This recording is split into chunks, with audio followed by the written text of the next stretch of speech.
Hi, this is Tamara Green for A Course in Miracles lesson number 185.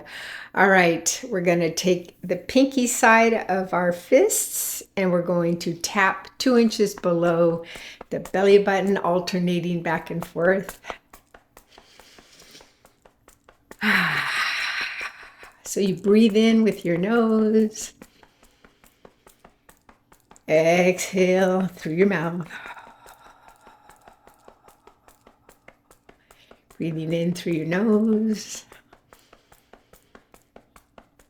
Exhale through your mouth. And continue breathing that way. And with intention, when you exhale, it's as if you're gathering all your thinking, all your thoughts, and releasing them out of your exhale.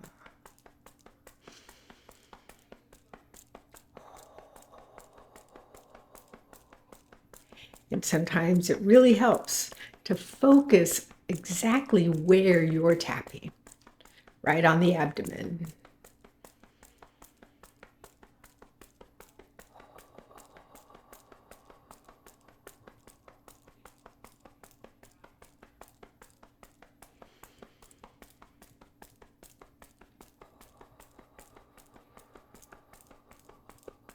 And last deep breath in.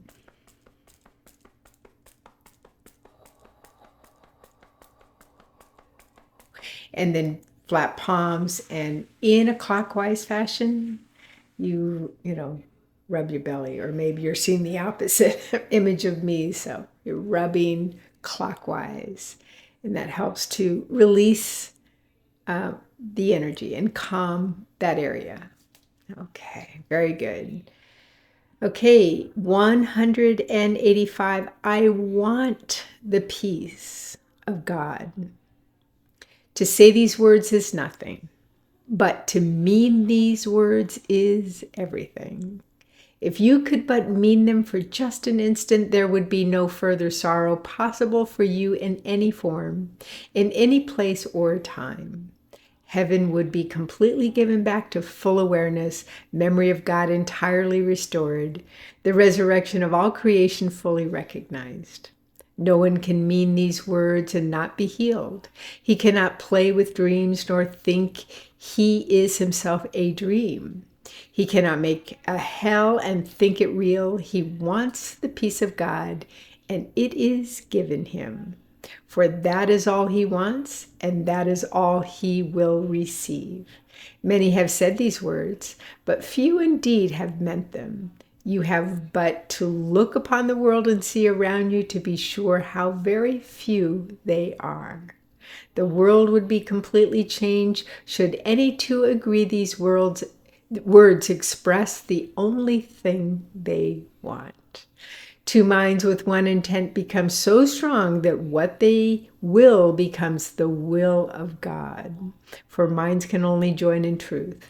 In dreams, no two can share the same intent. To each, the hero of the dream is different. The outcome wanted, not the same for both. Loser and gainer merely shift about in changing patterns as the ratio of gain to loss and loss to gain takes on a different aspects or another form. Yet, compromise alone a dream can bring. Sometimes it takes the form of union, but only the form. The meaning must escape the dream, for compromising is the goal of dreaming. Minds cannot unite in dreams, they merely bargain. And what bargain can give them the peace of God? Illusions come to take his place, and what he means is lost to sleeping minds intent on compromise, each to his gain and to another's loss. To mean you want the peace of God is to renounce all dreams, for no one means these words who want illusions, and who therefore seeks the means which bring illusions. He has looked on them and found them wanting. Now he seeks to go beyond them, recognizing that another dream would offer nothing more than all the others. Dreams are one to him. and he has learned their only difference is one of form, for no one will bring the same despair and misery as do the rest. The mind, which means that all it wants is peace, must join with other minds, for that is how peace is obtained. And when the wish for peace is genuine, the means for finding it is given in a form each mind that seeks for it in honesty can understand. Whatever form the lesson takes is planned for him in such a way that he cannot mistake it if his asking is sincere. But if he asks without sincerity, there is no form in which the lesson will meet with acceptance and be truly learned. Let us today devote our practicing to recognizing that we really mean the words we say. We want the peace of God. This is no idle wish. These words do not request another dream be given us. They do not ask for compromise, nor try to make another bargain in the hope that there may yet be one that can succeed where all the rest has failed. To mean these words acknowledges illusions are in vain, requesting the eternal in the place of shifting dreams, which seems to change in what they offer, but are one in nothingness. Today, devote your practice periods to careful searching of your mind, to find the dreams you cherish still. What do you ask for in your heart? Forget the words you use in making your requests. Consider but what you believe will comfort you and bring you happiness. But be you not dismayed by lingering illusions, for their form is not what matters now. Let not some dreams be more acceptable, reserving shame and secrecy for others. They are one. And being one question should be asked of all of them. Is this what I would have in place of heaven and peace of God? This is the choice you make, but not deceived that it is otherwise. No compromise is possible in this. You chose God's peace, or you have asked for dreams, and dreams will come as you requested them. Yet will God's peace come just as certainly and to remain with you forever? It will not be gone with every twist and turning of the road, to reappear unrecognized in forms which shift and change with every step you take. You want God. You want the peace of God, and so do all who seem to seek for dreams. For them as well as for yourself, you ask but this when you make this request with deep sincerity.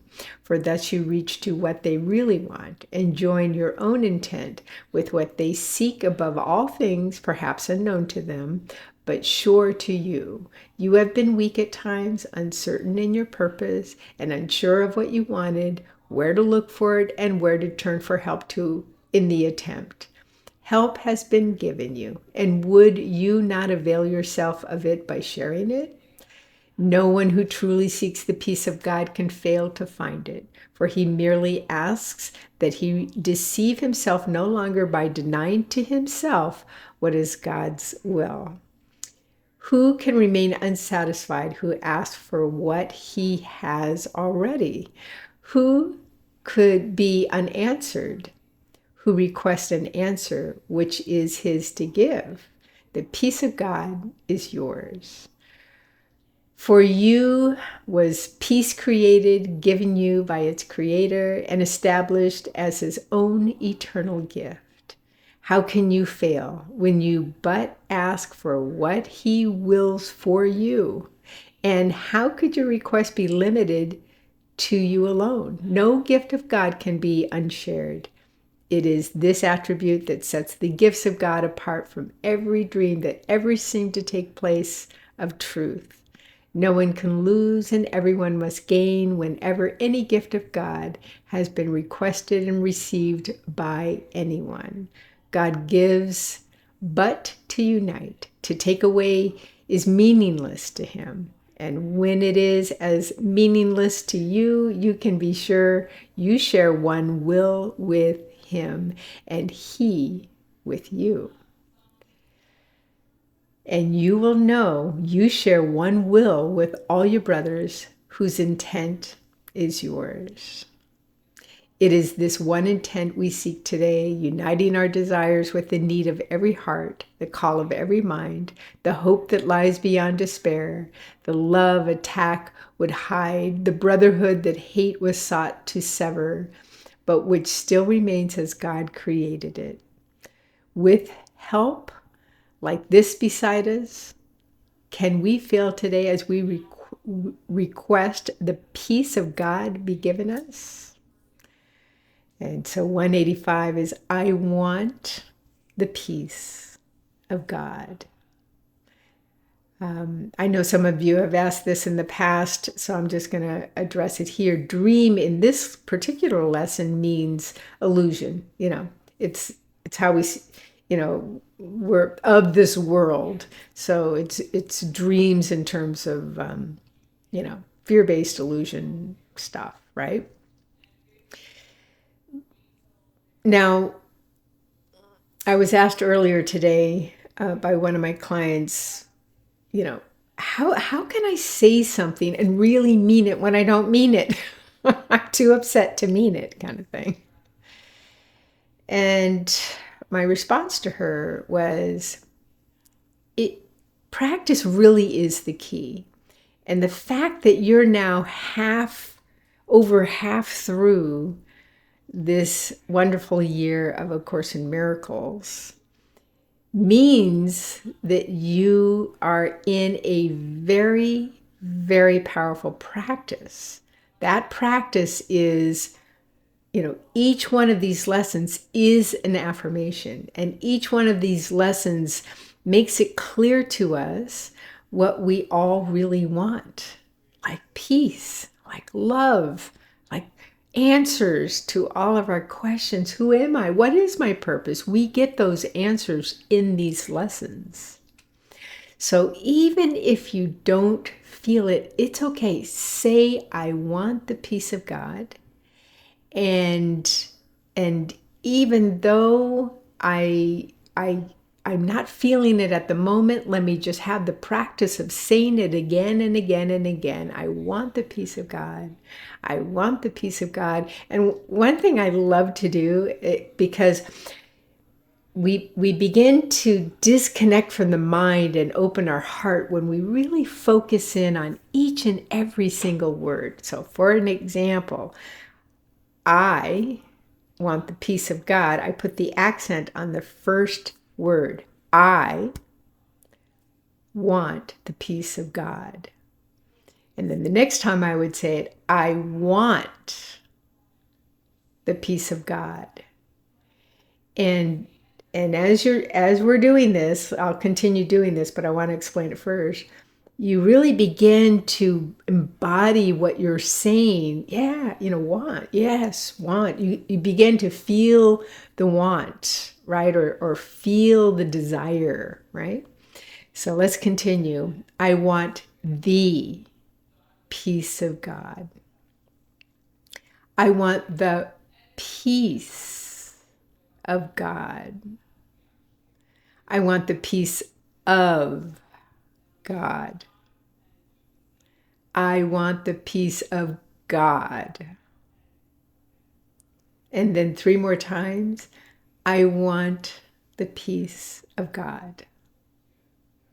I want the peace of God. I want the peace of God. So practice doing it, in different ways so that we begin to, when we give our mind a job, okay, I think I'll put an accent on each, different word. Oftentimes, the mind is so busy just focusing on the little tasks it's meant to do that we can kind of drop into presence. And the more you say it, it begins to come from the heart. Heart on the other side. Okay. Wishing you a very peaceful day, and I'll see you next time. Bye.